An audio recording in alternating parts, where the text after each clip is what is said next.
الحمد لله الذي نحمده ونستعينه ونستغفره ونؤمن به ونتوكل عليه ونعوذ بالله من شرور أنفسنا ومن سيئات أعمالنا.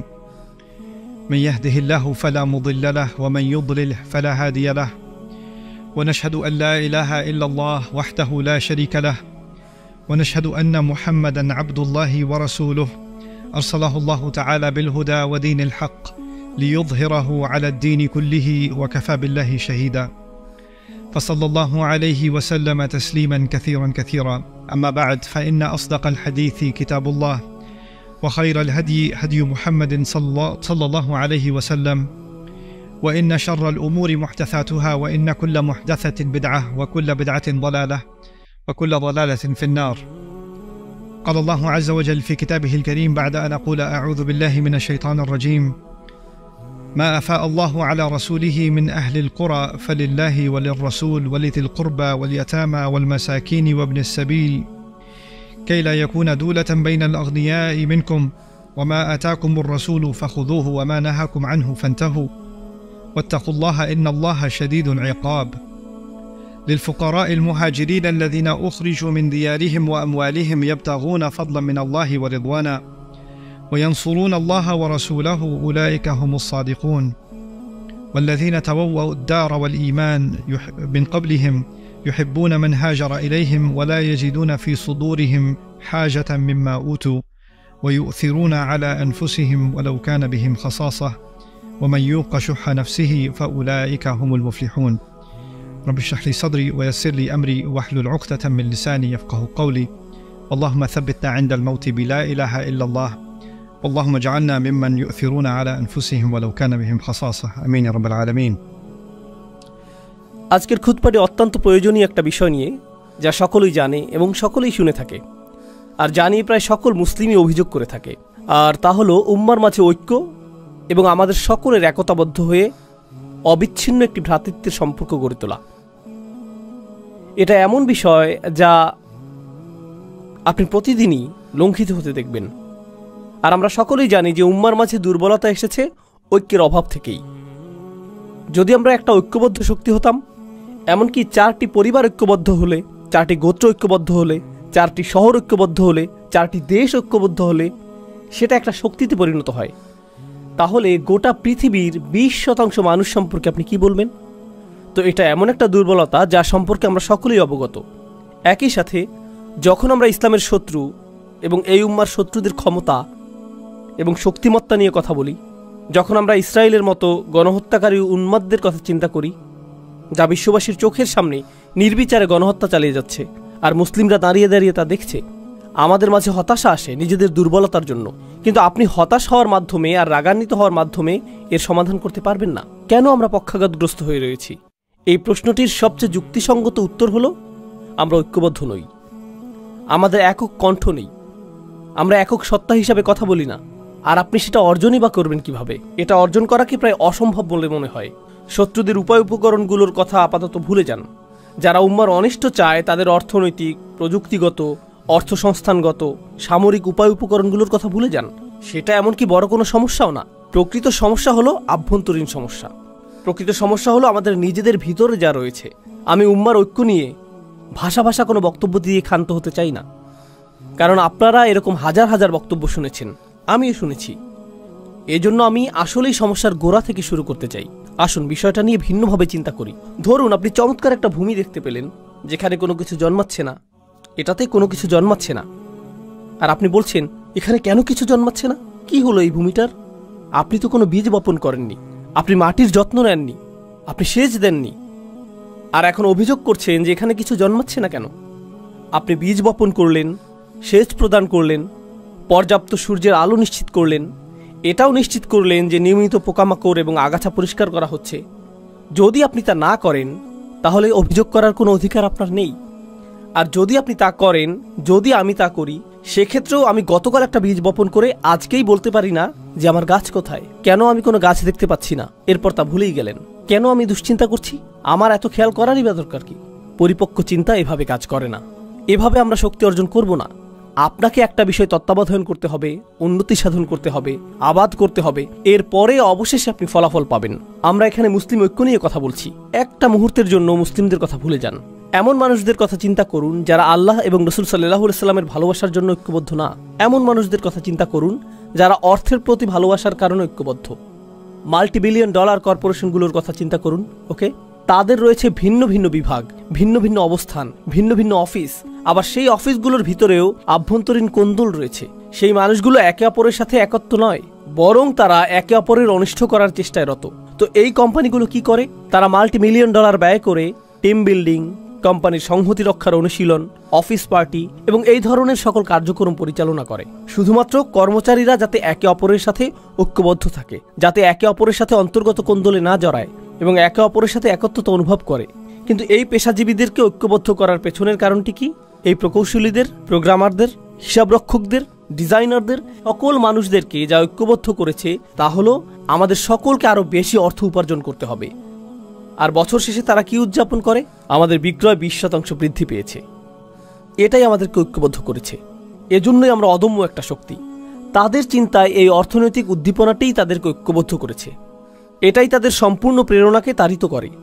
তো প্রথম একটা বিষয় আমি আপনাদেরকে বলতে পারি যে এমন মানুষ রয়েছে যারা অন্যথায় একে অপরকে ঘৃণা করত, কিন্তু অভিন্ন একটা উদ্দেশ্যে তারা একতাবদ্ধ। আর কখনো কখনো সেই অভিন্ন উদ্দেশ্য তেমন গুরুত্বপূর্ণ নাও হতে পারে। এটা হতে পারে শুধু অর্থ অথবা শুধু খ্যাতি, হতে পারে দুইজন খেলোয়াড় যারা একে অপরকে ঘৃণা করে, কিন্তু তারা একই দলে থেকে এক হয়ে চ্যাম্পিয়নশিপের জন্য লড়াই করে। তারা একই দলে ঐক্যবদ্ধ থাকার অভিনয় করছে। সে বল পাস করা থেকে বিরত থাকবে না এজন্য যে অপর ব্যক্তিটিকে সে পছন্দ করছে না, আর যদি সে এটা করে তাহলে তার ক্যারিয়ার শেষ। তারাও দলবদ্ধ থাকার অভিনয় করে। কিন্তু এই সকল অবস্থায়, আমার দেওয়া উদাহরণগুলোতে এই সকল অবস্থায় একটা বিষয় উপস্থিত: আন্তরিকতার অভাব। আমি শুধু তোমার সাথে ঐক্যবদ্ধ কারণ আমাদেরকে এই খেলায় জিততে হবে। আমি শুধু তোমার সাথে ঐক্যবদ্ধ কারণ আমাদেরকে পণ্য বিক্রয় করতে হবে। এর বাইরে তুমি পাহাড় থেকে নিচে পড়ে যাও, আমার কিছু যায় আসে না। এর বাইরে আমি তোমার সাথে এক কক্ষেও থাকতে চাই না। তুমি যে যুক্তি প্রদান করো আমি সেগুলো সহ্যও করতে চাই না। বুঝতে পারছেন? এখানে বস্তুগত একটা উদ্দেশ্য রয়েছে যা মানুষকে ঐক্যবদ্ধ করেছে। এটা না হলে তারা পরোয়াই করতো না। যখন আপনি রাজনীতির কথা চিন্তা করেন, আপনি ডেমোক্রেটিক এবং রিপাবলিকান পার্টি নিয়ে চিন্তা করেন এবং প্রায় গুরুত্বহীন ইন্ডিপেন্ডেন্স পার্টি নিয়ে চিন্তা করেন, কিন্তু এই দলগুলো নিয়ে যখন চিন্তা করেন আপনি মনে করেন যে ডেমোক্রেটরা সকল ঐক্যবদ্ধ, রিপাবলিকানরা সকল ঐক্যবদ্ধ, কিন্তু একই দলের ভিতরের এই লোকগুলো একে অপরকে অপছন্দ করে। তারা বরং একে অপরকে ধ্বংস করতে ভালোবাসবে, যদিও তারা একই দলের অংশ। তাহসাবুহুম জামিআন ওয়া কুলুবুহুম শাত্তা। আল্লাহ বলছেন, তোমরা কি মনে করেছো তাদের হৃদয়গুলো একতাবদ্ধ? তাদের হৃদয়গুলো ছড়ানো ছিটানো। তো প্রশ্ন উঠছে, যখন আল্লাহ আমাদেরকে এক উম্মাহ হওয়ার আহ্বান জানাচ্ছেন যে আমাদেরকে এক উম্মাহ হতে হবে, সেক্ষেত্রে আমাদেরকে জানতে হবে যে সেই জিনিসটা কি যা আমাদেরকে ঐক্যবদ্ধ করেছে। ঠিক কোন জিনিসটি আমাদেরকে ঐক্যবদ্ধ করেছে? আর আমাদেরকে ঐক্যবদ্ধকারী প্রেরণাটা যদি আসলে সবচেয়ে শক্তিশালী প্রেরণা হয়, তাহলে সেই ঐক্যটি অত্যন্ত মজবুত হবে। কিন্তু ঐক্যবদ্ধকারী প্রেরণাটি যদি ক্ষীণ হয়, তাহলে ঐক্যটিও দুর্বল হবে। ঐক্যটি সেই জিনিসের মতোই দুর্বল হবে যা আমাদেরকে একত্রিত করেছে। উদাহরণস্বরূপ, এখন আমরা এই মসজিদে বসে আছি, আর আপনারা অনেকেই কাজ থেকে এসেছেন, অনেকে এসেছেন বাসা থেকে, অনেকে এসেছেন আপনাদের ব্যবসা প্রতিষ্ঠান থেকে। আপনারা সকলেই এসে একত্রে এই মসজিদে বসেছেন। পুরুষেরা আছেন, নারীরা রয়েছেন, শিশুরা রয়েছে, আর আমরা সকলেই যারা এখানে একত্রিত হয়েছি, আমরা ঐক্যবদ্ধ হয়েছি আল্লাহর ইবাদত করার অভিপ্রায় নিয়ে। এজন্যই আমরা ঐক্যবদ্ধ হয়েছি। কিন্তু এই আলোচনার পরে আমরা সকলে পৃথকভাবে ফিরে যাব। তো যদিও এখানে আমরা কয়েকশো মানুষ থাকি, কয়েক হাজারও থাকি, আমরা একত্রিত হয়েছি ঠিকই, কিন্তু আসলে আমরা 1000 স্বতন্ত্র ব্যক্তি। আমরা আসলাম এবং একসাথে একটি কাজ করলাম, তারপর আমরা চলে গেলাম, এটুকুই। এটা ঐক্যের বহিঃপ্রকাশ নয়, এটা হলো সম্মিলিত একটা উদ্দেশ্যের বহিঃপ্রকাশ। আমাদের শুধু সম্মিলিত একটা উদ্দেশ্য ছিল। আমাদের সকলের উদ্দেশ্য ছিল জুমার নামাজ আদায় করা, এটুকুই। এটুকুই। এটা দ্বারা এটা বোঝায় না যে এই সম্প্রদায়টি ঐক্যবদ্ধ, কোনোভাবেই এটা প্রদর্শন করে না। এখানে আমাদের উদ্দেশ্য হলো ইবাদত করা। কিন্তু আপনি যদি শুধু একটি উদ্দেশ্য দ্বারা ঐক্যবদ্ধ হন, আর এটাই যদি হয় সব, তাহলে যখনই সেই উদ্দেশ্য সমাপ্ত হবে আপনার ঐক্যও শেষ হয়ে যাবে, অন্য আর কিছুর প্রয়োজন হবে না। আমি শুধু চাই যে আমার সন্তানেরা মসজিদে যাক, আমি শুধু চাই যে আমার সন্তান কিছুটা কোরআন শিখুক, আমি শুধু কোনোভাবে ইসলামের সাথে সম্পর্ক অনুভব করতে চাই, এটুকুই। যদি এটাই আপনার উদ্দেশ্য হয় তাহলে এটুকুই পাবেন। যখন সেটা পূরণ হবে আপনার আর কোনো প্রয়োজন থাকবে না। আর কোনো লক্ষ্য থাকবে না। কোরআন ঐক্য সম্পর্কে সম্পূর্ণ ভিন্ন একটা চিত্র অঙ্কন করেছে। এটা কোনো একটা কাজের উপর নির্ভরশীল নয়, এটা বড় একটা ঈদের নামাজের উপর নির্ভরশীল নয়। আর প্রতি বছর আমি একই সাথে হাসি এবং কাঁদি যখন শুনি মানুষ ঈদ কবে উদযাপিত হবে তা নিয়ে মতবিরোধী লিপ্ত। কারণ একই দিনে আমাদেরকে ঈদ উদযাপনের ব্যাপারে ঐক্যবদ্ধ হওয়া উচিত। আমি এই বিষয়ে বলি, আসলেই কি তাই? যদি আমরা সকলেই একই দিনে ঈদ উদযাপন করি, সেটাই আপনার কাছে ঐক্য বলে মনে হয়? নামাজের সেই 20 মিনিট ঐক্য কি এটুকুই? আপনি এমনকি জানেনও না যে যেই মানুষটির পাশে আপনি ঈদের নামাজ পড়ছেন তার পরিবারের সদস্য হাসপাতালে ভর্তি রয়েছে, আপনি তা জানেন না। আপনি এটাও জানেন না যে এই ব্যক্তিটি ব্যবসায় ক্ষতির শিকার হয়েছে, অথবা এই ব্যক্তিটি তার বাবাকে হারিয়েছেন, অথবা তিনি কাজ হারিয়েছেন, অথবা স্বাস্থ্যগত সংকটের মধ্য দিয়ে যাচ্ছেন। আপনি জানেন না। তো ঐক্য আসলে কি? একটা ছবি যা প্রদর্শন করে যে অনেক মানুষ একসাথে দাঁড়িয়ে রয়েছে, এটাই ঐক্য। আমার যুক্তিতে এটা ঐক্যের কৃত্রিম এবং অর্থহীন মানদণ্ড। আর সেজন্যই যখন আমরা অভিযোগ করি যে আমাদের ঐক্য নেই, আমাদের সেই অভিযোগও অর্থহীন। এটা আমার দেওয়া উদাহরণটির মতোই। আপনি একটা ভূমির সামনে দাঁড়িয়ে আছেন যেখানে কিছু জন্মাচ্ছে না, আর আপনি বলছেন, হেই, এখানে তো কোনো কিছুই দেখছি না, কেন আমার জন্য কিছু জন্মানো অবস্থায় নেই? ইতিমধ্যেই তো আমার বাগানে প্রবেশ করার কথা। না না না, যদি আপনি বাগানের মালি হতে প্রস্তুত না হন, সেক্ষেত্রে অভিযোগ করার কিছুই নেই। তো আসুন একটু পেছনে ফিরে যাই এবং এই বিষয়টা নিয়ে চিন্তা করি। প্রথমত এবং প্রধানত আমি পুরুষ মানুষদের উদ্দেশ্য করে বলবো, পর্দার আড়ালের বোনেরা একটু ধৈর্য ধরুন, আপনাদের পালা আসবে। যদি আজকে নাও হয়, অন্য আরেকদিন বলবো ইনশাআল্লাহ। কিন্তু আজ আমি শুধু পুরুষদের উদ্দেশ্য করে বলবো। মুসলিম সমাজের অনেক পুরুষ মানুষের সাথেই আমার অনেক কথোপকথন হয়েছে, সারা পৃথিবীব্যাপী এবং আমেরিকাতেও। পুরুষ মানুষদের কাছ থেকে অন্যতম একটা অনুভূতির কথা আপনি শুনবেন যে সকলেই আমার কাছ থেকে কিছু চায়। আমার পরিবার আমার কাছে চায়, আমার বাবা মা আমার কাছে চায়, আমার সন্তানেরা আমার কাছে চায়, আমার স্ত্রী আমার কাছে চায়, আমার শ্বশুরবাড়ি আমার কাছে চায়, আমার বস আমার কাছে চায়, আমার সমাজ আমার কাছে চায়, প্রত্যেকেই আমার কাছে কিছু চায়। আর সে যদি একটা ফোন কলও পায়, এমনকি কলটি রিসিভ করার আগে সে ধরে নেয় এটা তার উদ্দেশ্য না যে হ্যালো, আমি তোমার খবর নেওয়ার জন্য ফোন করলাম, তুমি কি ভালো আছো, সবকিছু কি ভালো চলছে, চলো একদিন দেখা করি। এমনকি কেউ যদি কল দিয়ে বলে আসসালামু আলাইকুম, তুমি কেমন আছো, এর মধ্যেই আপনার মাথায় কাজ করে যে সে কি চাইছে, কি ব্যাপারে কল করেছে, কল করার কারণটা কি। কেউই এজন্য আপনার খোঁজ নেয় না যে তারা আপনার ব্যাপারে মনোযোগী। তারা আপনার খোঁজ নেয় কারণ তারা এমন কিছুর প্রতি মনোযোগী যা আপনি তাদেরকে দিতে পারবেন। তো হয়তো আপনি একটা ক্যাশ বাক্স, অথবা আপনি হয়তো একজন সেবক, আপনি শুধু এটুকুই। আপনি আছেন শুধুমাত্র ব্যবহৃত হওয়ার জন্য। আপনি একটা যন্ত্র যাকে ব্যবহার করা হয়, এটুকুই। কেউ আপনাকে নিয়ে চিন্তা করে না, কেউ আসলে আপনার ভিতরের সত্তাটিকে দেখতে পায় না। আর আপনি মসজিদে আসছেন, এখানে শুনতে পান যে মুসলিমরা সবাই ভাই ভাই, আসসালামু আলাইকুম, এরপর আপনারা একে অপরকে আলিঙ্গন করেন, সালাম এবং দোয়া বিনিময় করেন, এতে সমস্যা নেই। কিন্তু যখনই আপনি বলেন ভাই আমি কি আপনার সাথে একটু কথা বলতে পারি, আমি ব্যস্ত, এই মুহূর্তে একটু ব্যস্ত, কারণ কারোরই আপনার জন্য সময় নেই, কারোরই আপনার জন্য সময় নেই। আর আরও এক ধাপ সামনে আগালে আপনার পরিবার হয়তো আপনার উপর নির্ভরশীল, তারা আপনার উপর নির্ভরশীল। উদাহরণস্বরূপ, আপনি হয়তো উপার্জনকারী, আর আকস্মিক আপনি অসুস্থ হয়ে পড়লেন এবং চাকরি হারিয়ে ফেললেন। আপনি শুধুমাত্র চাকরি হারালেন না, পরিবারে আপনি সম্মানও হারিয়ে ফেললেন। আত্মীয়রা আর আগের মতো আচরণ করছে না। সবসময় তারা আপনাকে কল করত, এখন আর কেউ কলও করে না। তারা আর আপনার খোঁজ নেয় না, খোঁজ রাখে না, বরং যতটা সম্ভব আপনাকে এড়িয়ে চলে। জানেন কেন?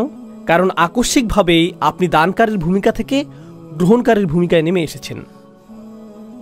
তাই কিছু চাইতে পারে এমন কারো থেকে মানুষ দূরে থাকতে চায়। এমনকি আমাদের পরিবারের ভিতরেই যদি এমনটা ঘটে, তাহলে অবস্থাটা কি হতে পারে যখন এই পরিসর বড় হয়ে সমাজ পর্যন্ত বিস্তৃত হয়? তখন কি ঘটে যখন মানুষ অনুভব করে যে কেউ তার কথা চিন্তা করে না? আর আমরা এখানে একটা ভিন্ন ধরনের সমাজে বসবাস করছি। ইউনাইটেড স্টেটস কিন্তু ডেনমার্ক থেকে আলাদা, এটা জার্মানি থেকেও আলাদা, এমনকি এটা কানাডা থেকেও আলাদা। ইউনাইটেড স্টেটস সম্পর্কে এমন কিছু বলছি যা আপনারা নিজেরাও জানেন। এটাকে পুঁজিবাদের নমুনা ধরা হয়। পুঁজিবাদ অর্থ আপনাকে প্রথম হওয়ার প্রতিযোগিতায় নামতে হবে। কেউ আপনার জন্য চিন্তা করবে না, আপনার নিজের চিন্তা নিজেকেই করতে হবে। কেউ আপনার জন্য এগিয়ে আসবে না। আমরা তো শ্বাস প্রশ্বাসের সাথেও পুঁজিবাদ গ্রহণ করছি, আর তার সাথে যোগ হচ্ছে আমাদের সমষ্টিগত জীবন। এটা সত্য যে যদিও আমাদের মধ্যে কিছুটা হলেও সালাম এবং দোয়া বিনিময়ের ভ্রাতৃত্ব সম্পর্ক রয়েছে, এটা নেহাত আনুষ্ঠানিকতার সীমা অতিক্রম করে না, কিন্তু এটা প্রকৃত ভ্রাতৃত্ব নয়। প্রকৃত ভ্রাতৃত্ব পরীক্ষার একটা পদ্ধতি বলে দিচ্ছি। আমি যদি আসলেই সমস্যার মধ্য দিয়ে যাই, তৎক্ষণাৎ এমন কারো কথা কি মনে পড়ে যাকে আমি কল করতে পারি?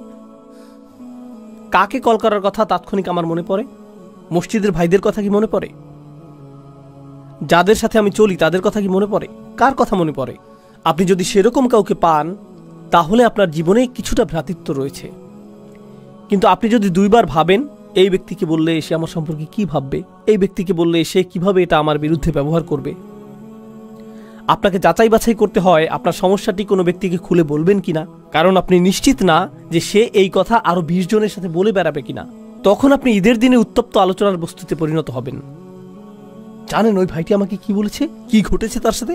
ও মাই গড! আপনি অন্য কারো উপভোগের গল্পে পরিণত হতে চান না, এই জন্য নিজের মুখ বন্ধ রাখেন। জানেন এর অর্থ কি? আপনার জীবনে ভ্রাতৃত্ব অনুপস্থিত। একজন ইমানদার অপর ইমানদারকে যে সতর প্রদান করার কথা, সেটা আপনার নেই, আপনার তা নেই। আসুন আরো এক ধাপ এগিয়ে যাই, সেই আয়াতটিতে যাওয়ার আগে যা আমি আসলেই আপনাদের সাথে শেয়ার করতে চাই। আরেক ধাপ এগিয়ে যাই। আমাদের সমাজে এমন তরুণ অথবা বৃদ্ধ মানুষ রয়েছেন যারা ব্যর্থ হয়েছেন। ব্যর্থতাও জীবনেরই অংশ। আপনি কোনো পরীক্ষায় অকৃতকার্য হলেন, এটা ঘটতেই পারে। চাকুরির পরীক্ষায় ব্যর্থ হলেন, এটা ঘটতেই পারে। আপনি ধর্ম পালনে ব্যর্থ হতে পারেন। কোনো তরুণ হতাশার শিকার হয়ে মদ্যপান শুরু করতে পারে, এটা ঘটতে পারে। কেউ হারাম সম্পর্কে জড়িয়ে পড়তে পারে, এরপর ড্রাগ, মদ্যপান এবং এ জাতীয় আরো অন্ধকার পথ বেছে নিতে পারে, আরো খারাপ পথেও যেতে পারে। সে আরো নিচে চলে যেতে পারে, আরো নিচে চলে যেতে পারে। আপনি যদি আপনার শিশু সন্তানটিকে নিয়ে হাঁটেন আর শিশুটি পড়ে যায়, তখন আপনি কি করেন? আপনি তাকে তুলে নেন, তাকে মুছে দিবেন। যদি সে আঘাত পায়, সেখানে ব্যান্ডেজ লাগিয়ে দিবেন, অ্যান্টিসেপটিক লাগিয়ে দিবেন, তাকে সেরে ওঠার সুযোগ দিবেন যাতে সে সুস্থ হয়ে ওঠে। আমাদের সমাজে কি ঘটে, কি হয় যখন আমাদের পরিসরে কেউ নিচে পড়ে যায়? ও মাই গড, আস্তাগফিরুল্লাহ! এই যুগের তরুণদেরকে দেখো। জানো কি দেখলাম? আব্দুল করিম কি করেছে জানো? লা হাওলা ওয়ালা কুওয়াতা ইল্লা বিল্লাহ। আমি তাকে অমুক জায়গা থেকে বের হতে দেখলাম। ইন্না লিল্লাহি ওয়া ইন্না ইলাইহি রাজিউন। কেউ একজনের তার সাথে কথা বলা উচিত। জানেন বিষয়টা কি? সেই ব্যক্তিটি হয়তো একটি পাপ কাজ করেছে, আমি বলবো যে আপনি তার চেয়েও বড় পাপ কাজ করেছেন। সেটা যদি আল্লাহর বিরুদ্ধে করা অপরাধ হয়ে থাকে, আপনিও তো নিজের মুখ ব্যবহার করে অন্য মানুষের সামনে অপর এক ভাইয়ের মর্যাদা নষ্ট করেছেন। আর আস্তাগফিরুল্লাহ বলছেন যেন আপনি প্রকৃতই তার ভালো চাইছেন। কারণ আপনি যদি প্রকৃতই ভালো চাইতেন, প্রথমত আপনার মুখ বন্ধ থাকতো, আর একমাত্র তখন এটা খুলতো যখন আপনি তার কাছে গিয়ে তাকে জড়িয়ে ধরে বলতেন, যদি কখনো প্রয়োজন হয় আপনার কথা শোনার জন্য আমি সদা প্রস্তুত, আর আমি মারা গেলেও আপনার এই গোপনীয়তা প্রকাশ করব না। সেটাই হতো ভ্রাতৃত্ব সুলভ আচরণ। এখন যা করছেন তা ভ্রাতৃত্ব নয়। আমি আমাদের তরুণদের নিয়ে উদ্বিগ্ন। এটা ভ্রাতৃত্ব না। আমি জানি না এটা কি, তবে কমপক্ষে এটা যে অগোচরে আক্রমণ সেটা তো বলাই যায়। কিন্তু এই বাস্তবতাটি আমি আমার জন্য সৃষ্টি করেছি। তারপর আমরা এই কথা বলার ধৃষ্টতা দেখাই যে উম্মাহ কেন ঐক্যবদ্ধ নয়? কোটি কোটি মানুষ রয়েছে। আরে ভাই, আপনি কি আমাদের 1 ডজন মানুষকে ঐক্যবদ্ধ দেখাতে পারবেন? 2 ডজনকে দেখাতে পারবেন? কোটি কোটি মানুষের একতা নিয়ে কথা বলার আগে কয়েকশো ঐক্যবদ্ধ মুসলিম দেখাতে পারবেন? তো আসুন এখন আমরা দেখি সাহাবীগণ কেমন ছিলেন এবং কোরআন কেন তাদেরকে এত প্রশংসা করেছে। এটি হলো কোরআনের সবচেয়ে চমৎকার স্থানগুলোর একটি। খুবই সংক্ষেপে আমি আপনাদেরকে ঘটনাগুলো বলবো। খাইবারে রাসূল সাল্লাল্লাহু আলাইহি সাল্লামকে উল্লেখযোগ্য একটা বিজয় প্রদান করা হয়েছিল। খাইবারের আগে মুসলিমরা মূলত ছিল দেউলিয়া, তাদের কোনো অর্থ সম্পদ ছিল না। খাইবারের পরে আকস্মিকভাবে তারা কোটিপতি হয়ে গেলেন। কোটি কোটি টাকা আসতে লাগলো। এখনকার সময়ের অর্থের মাপকাঠিতে হিসেব করলে কোটি কোটি টাকার আবাসন, কৃষিভূমি, পুনরাবর্তিত মুনাফা, এই সব কিছু আকস্মিকভাবে মদিনায় চলে আসলো। আর এটা ঘটার ঠিক আগেও মুসলিমরা কোনো রকমে টিকে ছিল। হাদিসে এমন বর্ণনা এসেছে যে রাসূল সাল্লাল্লাহু আলাইহি সাল্লামের কন্যা 2-3 দিন যাবৎ অনাহারে থাকা সত্ত্বেও তার নিজের কন্যাকে ফিরিয়ে দিতে হয়েছিল, কারণ তার কাছেও খাবারের কিছু ছিল না, আর তিনি তার পেটে পাথর বেঁধে রাখতেন ক্ষুধার যন্ত্রণা লাঘবের জন্য। এরকমই ছিল মুসলিমদের অবস্থা। তিনি ছিলেন মদিনার রাষ্ট্রনায়ক আর অনাহারে দিন কাটত। আর তারপর খাইবারের পরে আকস্মিকভাবে কোটি কোটি টাকা আসতে শুরু করলো। এখন এই বিষয়টি নিয়ে এক মুহূর্ত চিন্তা করুন। মুহাজিরগণ মক্কা থেকে এসেছিলেন, তাই না? তারা সবকিছু পিছনে ফেলে এসেছিলেন, কিন্তু মদিনার মানুষেরা প্রথম থেকেই দরিদ্র। তারা ধনী ছিলেন না। তাদের 3টা শয়নকক্ষ বিশিষ্ট ঘর ছিল না, 2টা শয়নকক্ষ বিশিষ্ট ঘরও ছিল না, তাদের এমনকি শয়নকক্ষও ছিল না। কিন্তু এখন এই মানুষগুলো সব আসলো, আর তাদেরও কোথাও থাকতে হবে। তখন আনসারগণ কি করলেন? মদিনার আনসারগণ যা করলেন, তারা মুহাজিরদেরকে তাদের বাড়িতেই থাকতে দিলেন। তাদের নিজেদেরই তো যথেষ্ট খাবার ছিল না, এখন আরো কিছু ক্ষুধার্ত মুখ তাদের সাথে যুক্ত হলো, বুঝতে পারছেন তো? এই মানুষগুলোর আগমন প্রচুর অর্থনৈতিক চাপ তৈরি করলো। এর উপরে এই অর্থনৈতিক চাপই একমাত্র বিষয় ছিল না। রাসূল সাল্লাল্লাহু আলাইহি ওয়াসাল্লামের মদিনায় আগমনের 6 মাস পরেই তারা যুদ্ধের প্রস্তুতি শুরু করলেন। বদরের যুদ্ধ শুরু হবার উপক্রম হলো। আর আপনি যখন যুদ্ধের প্রস্তুতি গ্রহণ করেন, আপনাকে এটা জেনে রাখতে হবে যে যুদ্ধ ব্যয়বহুল। যুদ্ধের জন্য কে খরচ করবে? মুহাজিরদের কাছে তো কোনো অর্থ নেই, কারণ তারা সকল অর্থ পেছনে ফেলে এসেছেন। এখন এই সকল ব্যয় বহন কে করবে? আনসাররা। একে তো আনসাররা মুহাজিরদের ব্যয় বহন করছে, তার উপর এখন তারা আল্লাহর পথে যুদ্ধ করার জন্য বেশিরভাগ অর্থের যোগান দিচ্ছেন। তাদের অবস্থার প্রেক্ষিতে যে মুহূর্তেই তারা ইসলাম গ্রহণ করলেন, তাদের ব্যক্তিগত জীবন বলে আর কিছু রইল না।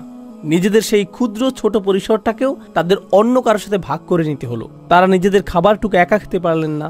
এখনকার সময়ে বলা হয়ে থাকে যে দেয়াল নির্মাণের মাধ্যমে অভিবাসী সমস্যার সমাধান করা হবে। তারা কিন্তু সেখানে বসবাস করছেন। বইয়ের পাতা এটা পড়া সহজ যে আনসারগণ মুহাজিরদের সহায়তা করেছিলেন। যদি কেউ আপনার ঘরে এসে পড়ে, আপনার সাথে 6 মাস অবস্থান করে, আপনার চাচাতো ভাই, আপনার ভাই 2 দিনের জন্য আসলো, 2টি দিনই নির্ধারিত। তুমি ঈদ করতে এসেছো, ঈদ শেষ, সামনের ঈদে দেখা হবে, সামনের ঈদে আমি বরং তোমার ঘরে আসব। কেউ আপনার ঘরে 6 মাস, 1 বছর অথবা অনির্দিষ্টকালের জন্য অবস্থানের সিদ্ধান্ত নিল। এক পর্যায়ে আপনি বিরক্ত হয়ে যাবেন, এক সময় টানাপোড়েন শুরু হয়ে যাবে। ঠিক আছে, আপনি আমার ইসলামী ভাই, কিন্তু আপনি কি এখানে বসা থেকে বিরত থাকবেন? এটা আমার বসার স্থান। আপনি আমার ইসলামী ভাই, কিন্তু আমার যেই এক টুকরো চিকেন ছিল তাই আপনি খেয়ে নিলেন। এই কমলাটি কে নিয়েছে? এটা কে করেছে? কে সবকিছু এলোমেলো করে রেখেছে? ও আল্লাহ!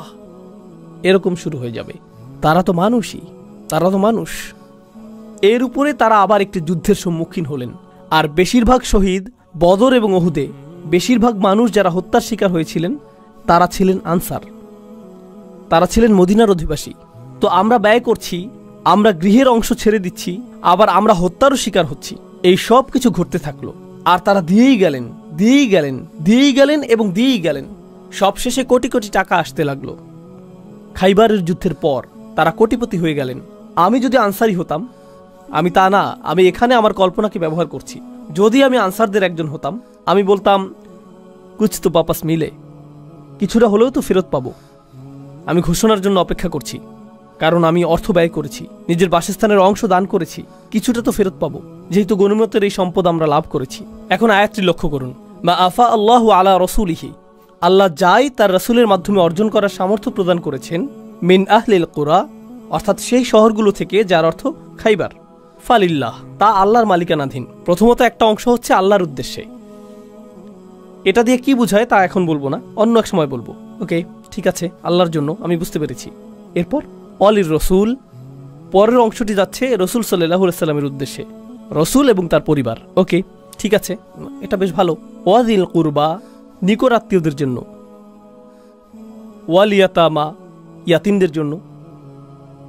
আমি একজন আনসারি হয়ে তাকিয়ে আছি, ঠিক আছে, এতিমরা পাবে, আমি হয়তো এর পরে পাবো। ওয়াল মাসাকিন, গরিব মানুষেরা।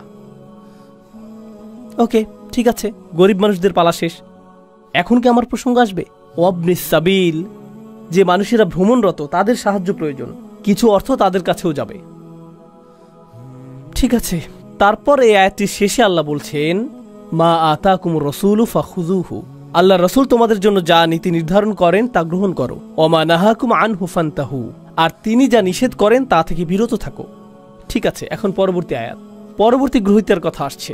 লিল ফুকারা ইল মুহাজিরিন আল্লাযীনা উখরিজু মিন দিয়ারিহিম ওয়া আমওয়ালিহিম ইয়াবতাগুনা ফাদলাম মিনাল্লাহি ওয়া রিদওয়ানা, কপরদকহীন মুহাজিরগণ, যাদেরকে তাদের গৃহ এবং সম্পত্তি থেকে উৎখাত করা হয়েছে, যারা আল্লাহর অনুগ্রহের অন্বেষণ করে, যারা আল্লাহর অনুগ্রহের অন্বেষণ করে এবং তার সন্তুষ্টি কামনা করে, তারাই পরবর্তী গ্রহীতা। এখানে তো অনেকগুলো গ্রহীতা, সকল অর্থ বিভক্ত হয়ে যাচ্ছে, কিন্তু কার কথা এখনো উল্লেখ করা হয়নি? আনসারদের কথা উল্লেখ করা হয়নি। আর আনসারগণই সবচেয়ে বেশি অর্থ ব্যয় করেছিলেন, কিন্তু তাদের কথা এখনো আসেনি। সব শেষে আল্লাহ তাদের প্রসঙ্গ উল্লেখ করে বলছেন, ওয়াল্লাযীনা তাবাওয়াদ-দার ওয়াল ঈমান। শুধু লক্ষ্য করুন কিভাবে আল্লাহ তাদের সম্পর্কে বলছেন। আমি এই সব কিছু বলছি শুধু এটা দেখানোর জন্য যে কি চমৎকারভাবে আল্লাহ তাদের সম্পর্কে বলেছেন। সেই মানুষেরা তাদের ঘর এবং তারা পর্যাপ্ত স্থানের ব্যবস্থা করেছে। ঠিক যেভাবে আপনি আপনার ঘর উন্মুক্ত করেন, তারাও তাদের ঈমানকে উন্মুক্ত করেছিলেন। এখানে আল্লাহ আমাদেরকে একটা বার্তা দিচ্ছেন, আমার মুসলিম ভাইয়ের জন্য কতটুকু স্থান আমি আমার মনে তৈরি করেছি, এটা আমার ঈমানের অংশ। শুধুমাত্র নামাজের মধ্যে ঈমান সীমাবদ্ধ না, আমার মুসলিম ভাইয়ের জন্য যখন আমি হৃদয় উন্মুক্ত করি তাতেও ঈমান রয়েছে। আর আল্লাহ বলছেন এই মানুষগুলো উন্মুক্ত হৃদয়ের অধিকারী। আনসারদের প্রসঙ্গ অনেক পরে এসেছে, কিন্তু আনসারগণ কখনোই সেরকম বোধ করেননি, তারা সেটা অনুভব করেননি। তাদের ঈমানের মতো তাদের হৃদয়গুলো উন্মুক্ত ছিল। তারা তাদের ঘর এবং ঈমান উভয়টি উন্মুক্ত করে দেন।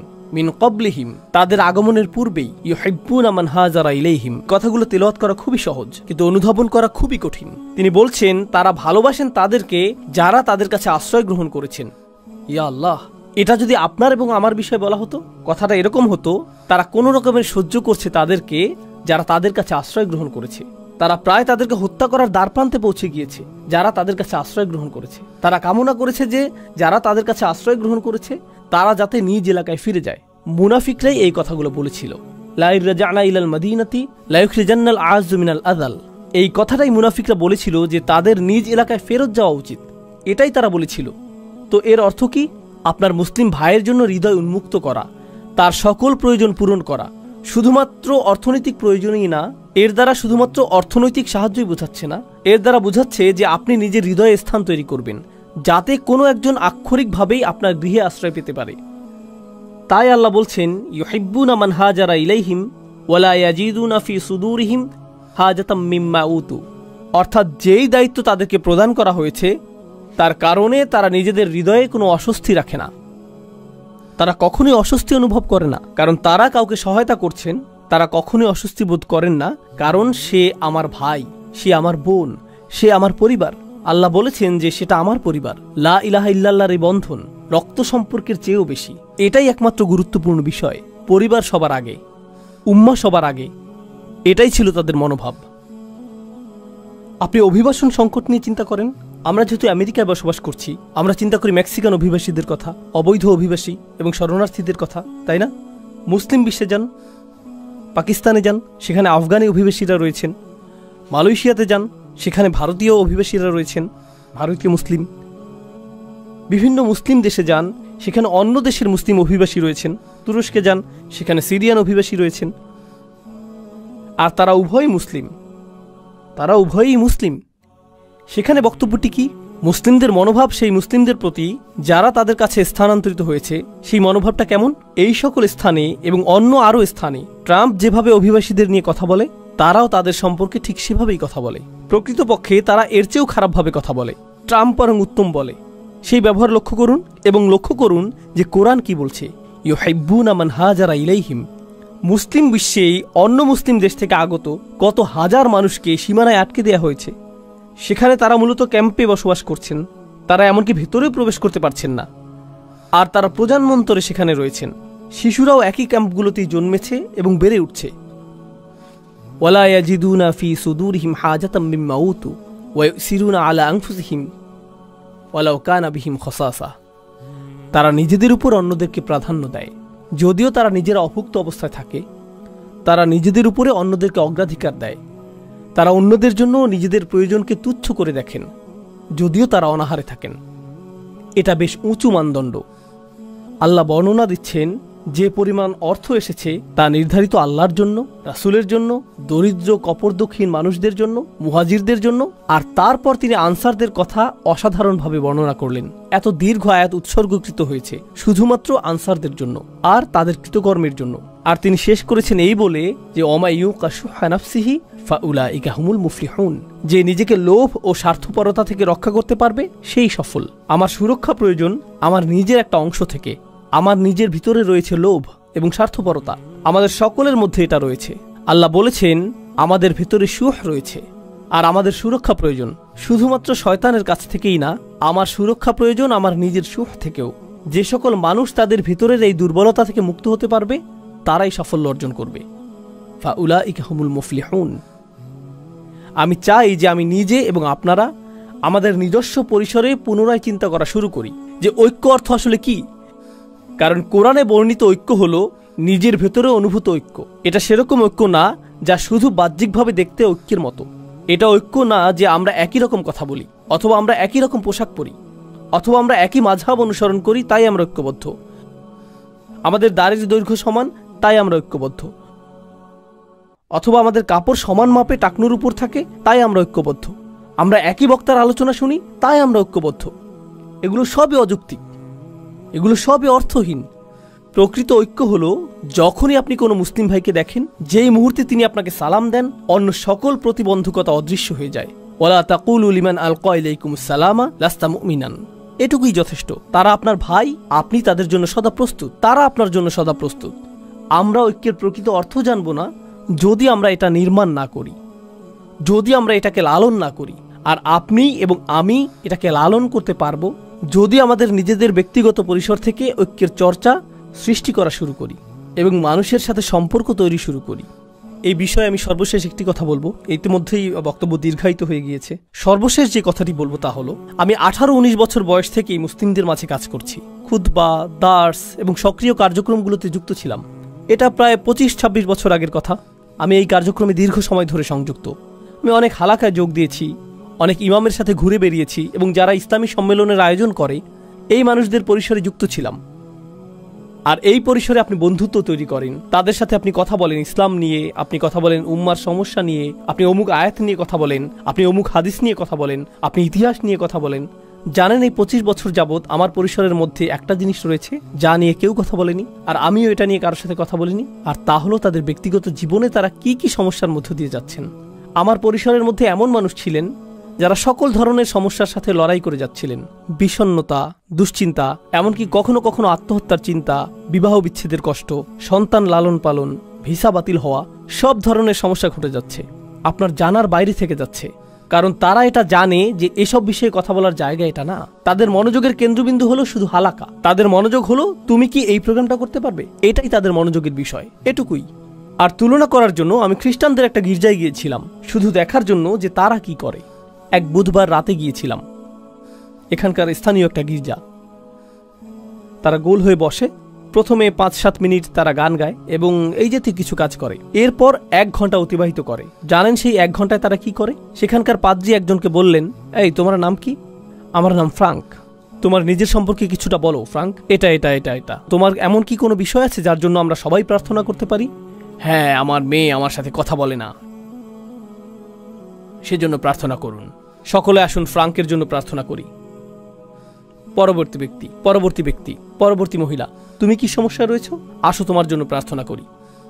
কল্পনা করতে পারেন তারা এভাবে কথা বলছে, আর এই মানুষগুলো একে অপরকে চিনেও না। সব শেষে তারা একে অপরকে আলিঙ্গন করলো। এরপর এক ব্যক্তি এসে বলল, আমার মেয়ের সাথেও আমার একই রকম অবস্থা ছিল, আমরা কিন্তু যোগাযোগ রাখতে পারি, মাঝে মাঝে এই বিষয়ে কথা বলতে পারি, এটা অনেক বড় প্রাপ্তি। আর আমি বিস্মিত হয়ে এটা দেখছিলাম।